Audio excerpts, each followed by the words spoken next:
Bismillahirrahmanirrahim। عزیز طلباء و طالبات السلام علیکم ورحمۃ اللہ وبرکاتہ۔ میں لیکچرر پروین عابد آپ سے مخاطب ہوں اور امید کرتی ہوں کہ آپ سب اللہ کے فضل و کرم سے بخیر و عافیت ہوں گے اور طلب علم کے جذبے سے سرشار رسول علم کے لیے کمر بستہ۔ ہمارا آج کا لیکچر جماعت دہم کی اردو سلیس کا چوتھا سبق ہے تعصب، مصنف سر سید احمد خان۔ آئیے باقاعدہ آغاز کرتے ہیں۔ سب سے پہلے مقاصد تدریس، پھر مختصر مصنف کا احوال اور اس کے بعد باقاعدہ سبق کا آغاز۔ عزیز طلباء و طالبات، جب آپ اس لیکچر کو بغور سماعت فرمائیں گے تو اس قابل ہوں گے کہ سر سید احمد خان کی اردو ادب میں اہمیت اور ان کے طرز تحریر سے آگاہ ہو سکیں، لغت کے ذریعے سبق سے مشکل الفاظ کے معانی لکھنے کے اہل ہوں گے، سبق کے متن کو مد نظر رکھتے ہوئے انفرادی طور پر مشقی اور معروضی سوالات حل کرنے کے اہل ہوں گے، سبق کے متن کو سمجھ کر اقتباس کی تشریح لکھنے کے قابل ہوں گے، دیگر یہ کہ اپنی تخلیقی صلاحیتوں کو بروئے کار لاتے ہوئے سبق کا خلاصہ تحریر کر سکیں گے۔ اہم نکات مصنف کے تعارف کے حوالے سے۔ سر سید احمد خان 1817 کو دہلی میں پیدا ہوئے اور 1898 میں وفات پائی۔ عظیم مسئلہ قوم اور سچ راہبر و ہمدرد، مسلمانان ہند کے یہ عظیم صلاحکار کسی تعارف کے محتاج نہیں۔ آپ کا شمار اردو ادب کے نامور نثر نگاروں میں ہوتا ہے۔ دائرہ ادب نہایت وسیع، مقصدیت، بے ساختگی اور سادگی چند ایسی خصوصیات ہیں کہ مطالعے کے بعد قاری کے ذہن پر نقش ہو جاتی ہیں۔ اردو کی لامتناہی ترقی کی جو ترویج ہے وہ آپ ہی کی مرہون منت ہے۔ سر سید چونکہ قوم کے سچے ہمدرد تھے، اس لیے رہنمائی بھی صحیح سمت میں کی اور بہترین رہبر ثابت ہوئے۔ تحریک علی گڑھ میں عظیم کردار۔ سر سید مسلمانوں کی حالت سدھارنا چاہتے تھے، اس خیال کے ساتھ مسلمانوں کی آئندہ نسلوں کے لیے جو فلاح کا راستہ متعین کیا وہ جدید تعلیم سے تعلق رکھتا تھا۔ آپ نے آکسفورڈ اور کیمبرج کی طرز پر ہندوستان میں مسلمانوں کے لیے علی گڑھ تحریک کا آغاز کیا اور نئی درسگاہ قائم کی جس کا نام علی گڑھ کالج رکھا۔ یہ نہ صرف علمی درسگاہ تھی بلکہ مسلمانوں کے لیے ایک سیاسی مرکز بھی تھا۔ یہاں سے جو طالب علم فیضیاب ہوئے انہوں نے ہی مسلم لیگ بنائی اور یہی جماعت پاکستان کے وجود کی ضامن بنی۔ اردو کے عناصر خمسہ میں شمار۔ آپ نے اپنی ادبی زندگی کا آغاز اپنے اخبار سید الاخبار سے کیا۔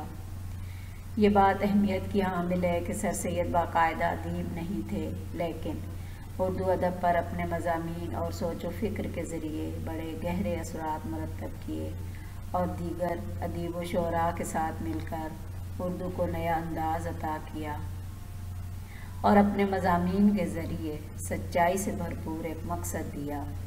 یہی سبب ہے کہ آپ کو اردو کے عناصر خمسہ میں شمار کیا جاتا ہے۔ عناصر خمسہ سے مراد وہ 5 شخصیات ہیں جو جدید اردو کے بانی بھی کہلاتی ہیں، جن میں سر سید احمد خان، مولانا حالی، مولانا شبلی، مولانا محمد حسین آزاد اور ڈپٹی نذیر احمد ہیں۔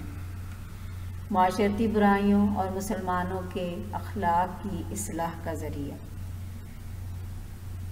ہم چونکہ اس وقت ایک غلام قوم تھے، سر سید جانتے تھے اسلامی معاشرے میں کون کون سی برائیاں اور خامیاں ہیں، لہٰذا آپ کی تحریروں نے معاشرے کی اصلاح کا کام کیا اور معاشرے کو تہذیب اور شائستگی دینے کی کوشش کی۔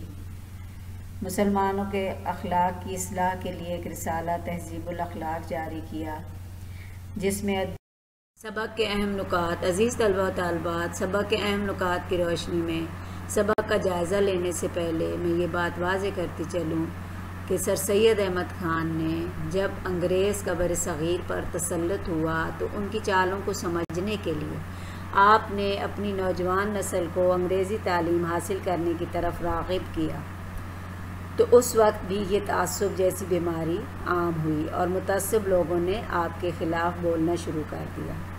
تب بھی آپ نے یہی کہا کہ تعصب جیسی بیماری سے بچنا چاہیے کیونکہ یہ انسان کی تمام نیکیوں کو گھن کی طرح کھا جاتی ہے اور پھر کہا کہ انگریز سے نفرت کی بجائے ان کے طور طریقوں سے بچیں اور جو سائنسی اور علمی ترقی ہے اس سے فائدہ اٹھائیں۔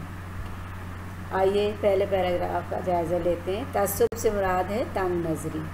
انسان کی بدترین خصلتوں میں سے تعصب بھی ایک بدترین خصلت ہے۔ یہ ایسی بد خصلت ہے کہ انسان کی تمام نیکیوں اور اس کی تمام خوبیوں کو غارت اور برباد کرتی ہے۔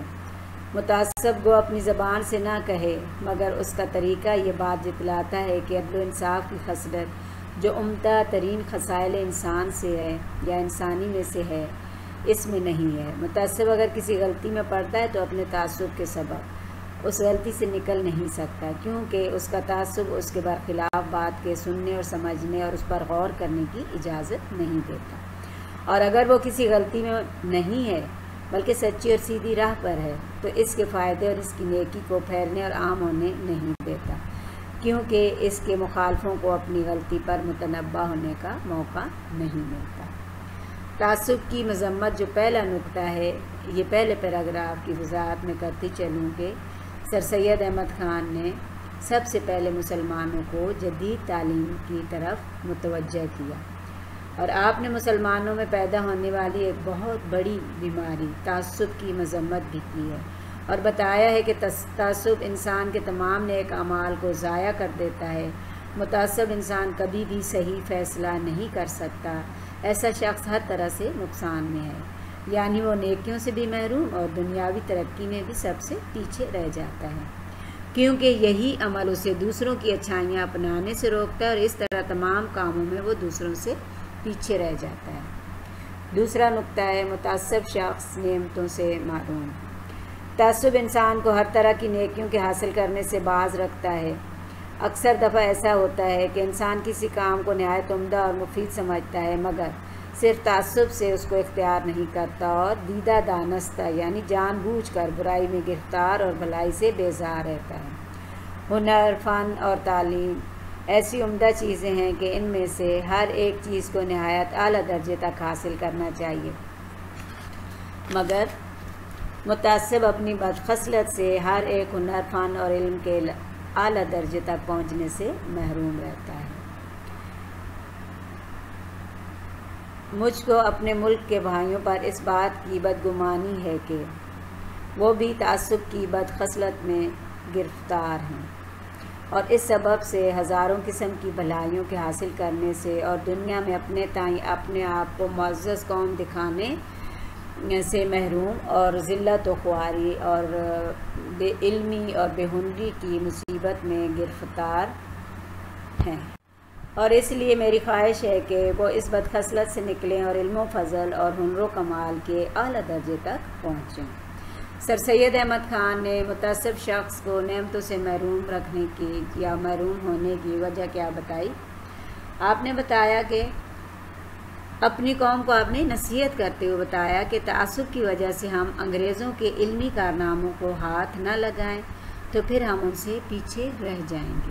وہ کہتے ہیں کہ ہم اس بری خصلت سے نکلیں اور علم و فنون میں اعلیٰ درجے تک پہنچیں۔ دنیا کی کوئی قوم ایسی نہیں کہ جس نے تمام خوشیاں خود ہی حاصل کی ہیں۔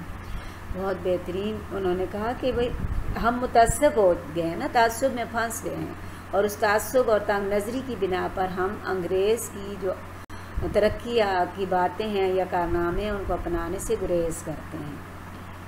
آگے مصنف کہتے ہیں کہ دنیا میں کوئی قوم ایسی نہیں ہے کہ جس نے خود ہی تمام کمالات اور تمام خوبیاں اور خوشیاں حاصل کی ہوں، بلکہ ہمیشہ ایک قوم نے دوسری قوم سے فائدہ اٹھایا ہے، مگر متعصب شخص ان نعمتوں سے بد نصیب رہتا ہے۔ اس کی مثال ایک ایسے جانور کی ہوتی ہے جو اپنے ریوڑ میں ملا رہتا ہے اور نہیں جانتا کہ اس میں ہم جنس کیا کر رہے ہیں، بلبل کیا چہچہاتی ہے، قمری کیا غل مچاتی ہے، بیا کیا بن رہا ہے اور مکھی کیا چن رہی ہے۔